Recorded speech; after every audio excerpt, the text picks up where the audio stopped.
জুলাই গণঅভ্যুত্থানে আহতদের উন্নত চিকিৎসার জন্য বিদেশ পাঠানো এবং বিদেশ থেকে বিশেষজ্ঞ চিকিৎসক আনা হবে বলে জানা গেছে।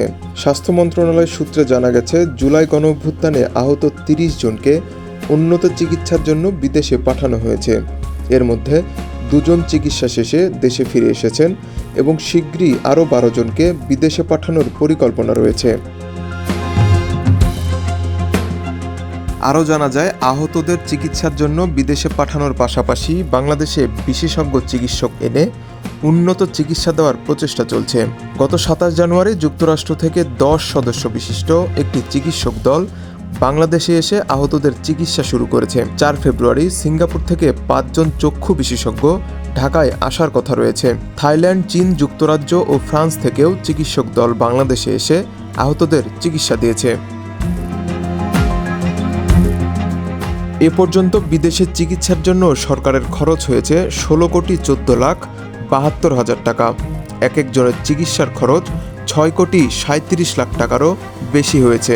স্বাস্থ্য উপদেষ্টা নূরজাহান বেগম বলেছেন, আহতরা যেন সর্বোত্তম চিকিৎসা পান সেজন্য আমরা চেষ্টা চালিয়ে যাচ্ছি। প্রয়োজনীয় চিকিৎসা দেশে না থাকলে আমরা অবশ্যই আহতদের বিদেশে পাঠাবো, আবার প্রয়োজনে বিদেশ থেকেও চিকিৎসক আনব। এছাড়াও তিনি বলেছেন, সরকার পতনের আগে অনেক আহত ব্যক্তি সঠিক চিকিৎসা পাননি এবং বেশ কিছু অভিযোগ উঠেছিল। অনেকে হাসপাতালে ভর্তি হতে ভয় পাচ্ছিলেন, আবার কেউ কেউ পূর্ণাঙ্গ চিকিৎসা না নিয়েই হাসপাতাল থেকে পালিয়ে গিয়েছিলেন।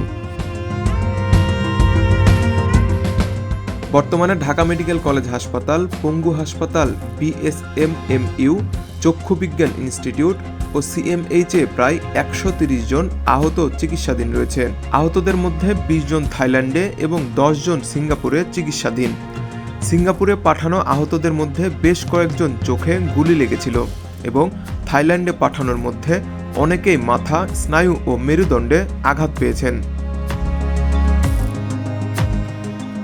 বিশেষভাবে উল্লেখযোগ্য, থাইল্যান্ডের বামরুন গ্রাদ হাসপাতালে চিকিৎসা নেওয়া সাজ্জাদ হোসেন জানিয়েছেন, চিকিৎসার জন্য যদি তাকে আগে পাঠানো হতো তাহলে হয়তো তার দৃষ্টিশক্তি 50 থেকে 60% ফিরে আসতো।